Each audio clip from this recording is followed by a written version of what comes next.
Welcome to the Analytical Coding. In today's video, we are going to learn about data visualization.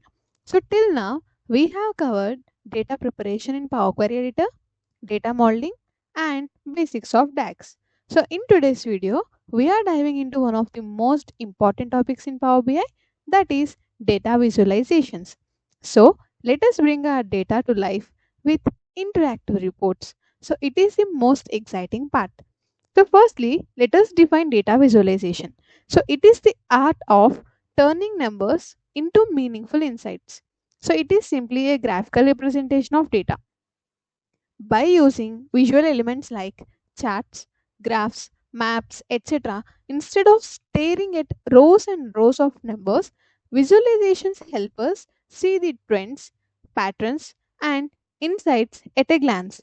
So, for the data preparation, we have used Power Query Editor. For the data modeling, we have used the Model tab in the Power BI desktop and Data View tab for seeing our data calculated columns. And now, for the data visualization and for creating reports, we are going to use a report view. So, for example, in the data view, so look at this table of sales. So it is hard to spot trends quickly. But when we turn it into a bar chart, it is instantly clear which category performs best. So coming to the types of visuals Power BI offers. So Power BI offers a variety of visuals. Here you can see in the visualizations tab. So Power BI offers a variety of visuals, each suited to different types of data and insights. So we will see some of these visuals in a high level in this video. Coming to the bar and column charts, these are great for comparing data across the categories. So here we can see that it is a bar graph which represents units sold by product and region. And here there are clear labels, consistent colors, and bars fit well within the chart, and it is clear, right? But coming to this here, so here we can see there are no proper data labels and bars are overlapping, and we cannot get any information from this kind of information, right?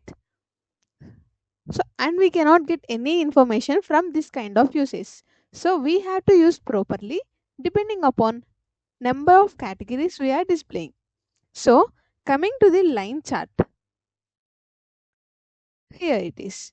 So, line charts are perfect for tracking trends over time. So, here we are calculating monthly sales trends, and we can see clear and continuous line with labeled data points. So, line charts are good to track trends over time. And coming to the pie chart, so these pie and donut charts best for showing proportions. So here we have calculated sales distribution by region. So we have to use pie charts to show distribution, and we have to use them when we have limited number of categories. And coming to the card visuals. So these card visuals highlight the key metrics like total sales or total units sold or profit. So here we have displayed our units and sales. So we will be using cards to show this summary data. And coming to the matrix. So generally tables and matrix are useful for detailed analysis. So here is a matrix which is used to compare the aggregated metrics across the categories and subcategories, and also to represent hierarchical data. So when I click on this place, you can see that we are having some categories, and here these are the regions: east, west, north, south, and we can see the categories inside that by this aggregated options.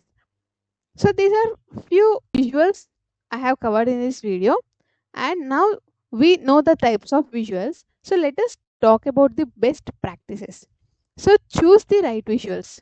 Use bar charts for categorical data and line charts for trends. So avoid pie charts with too many slices, and minimize the clutter. So remove unnecessary grid lines and labels. Keep your visuals clean, and Use colors wisely. So stick to the consistent themes and avoid overly bright colors.